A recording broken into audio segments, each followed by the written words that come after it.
Hey guys, Dr. Carlo Oller here, emergency physician, and I have a story that is just miraculous. I mean, this is exactly why you go into emergency medicine. This is why you study so much and you're there already. This is why there's protocols in the hospital to expedite treatment, to have results like this one. So I'm really excited to tell you about this story.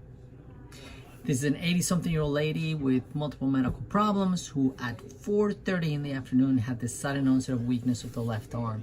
She was really weak. I mean, she could barely lift the arm up about that much because of the weakness.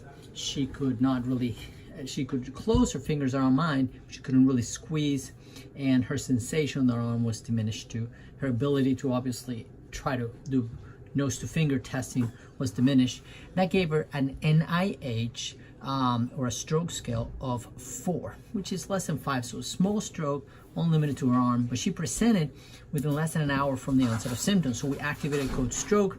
Once I saw the patient, activated code TPA.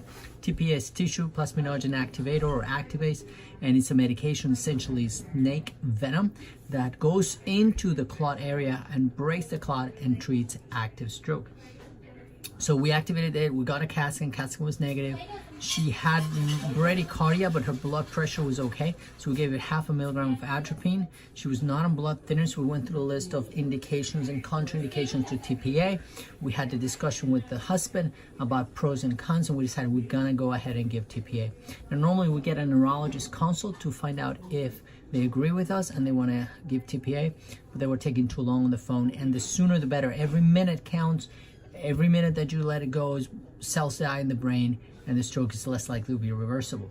So I decided she means no contraindications. Let's just go ahead and give the TPA. So we gave it at 42 minutes of arrival, which is well within the boundaries of the target goals. It's less than 55 minutes. Obviously, you can give it up to 3 hours from the onset of stroke, but the sooner the better. And eventually, we started doing the transfer process in our hospital. Once we give TPA, we have to transfer the patient or ship the patient out to a tertiary facility where they have neurointensive care in case any complications develop from the TPA.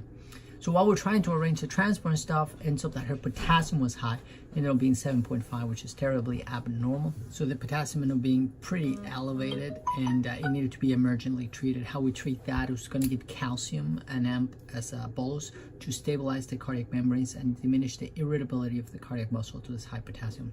We're also going to give insulin accompanied by dextrose, because insulin is going to drop sugar. So we give sugar because the whole point of the insulin in the case of hyperkalemia is not for blood sugar management, it's because it also draws potassium back into the cell from outside into the cell, so it lowers potassium.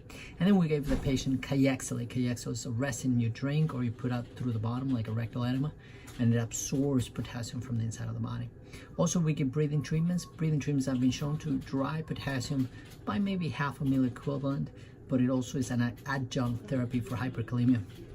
So while we were doing all the hyperkalemia treatment, reassessment, arranging transport, I went back and checked on the patient, and the nurse tells me that she's moving her arm. I'm like, what do you mean? She's like, she's lifting it up. So I asked the patient to lift it up and boop, hold it up, straight up. And I said, well, squeeze my finger. She squeezed my finger. She's got a smile on her face.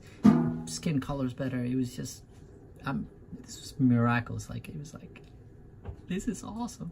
So now we're just getting her shipped out to a different hospital for further assessment and treatment, but the stroke was aborted, treated, and possibly she won't have any major we call permanent damage from it, because we managed it promptly and timely, and we had great results. Now, this is not the same for everybody, but this is why it's so important that if you have anybody with stroke-like symptoms, that you show up to the emergency department as soon as possible. Places where they have stroke teams and stroke activation codes, they can expedite the treatment, because most of the places were taking a long time to get this CT back, blood work back, to get everything started. I mean, I've been in many different ERs, and this is probably the most efficient.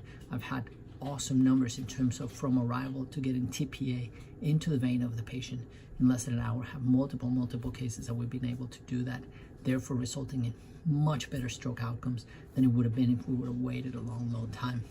So anyway, that's really exciting. This is why we do emergency medicine. This is why we study. This is why we keep up. This is why we do medicine, and why I went to emergency medicine.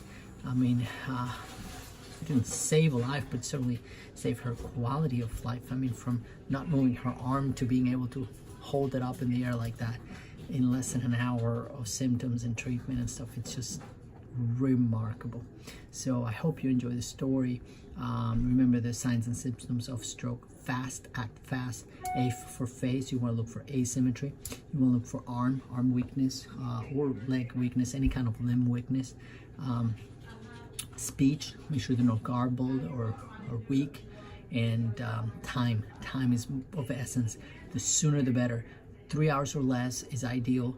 We can extend it to 4.5 hours. In some very few cases, you can do it even overnight if they happen to wake up with the symptoms, but that's more rare. Most doctors will feel uncomfortable treating a stroke with TPA that way.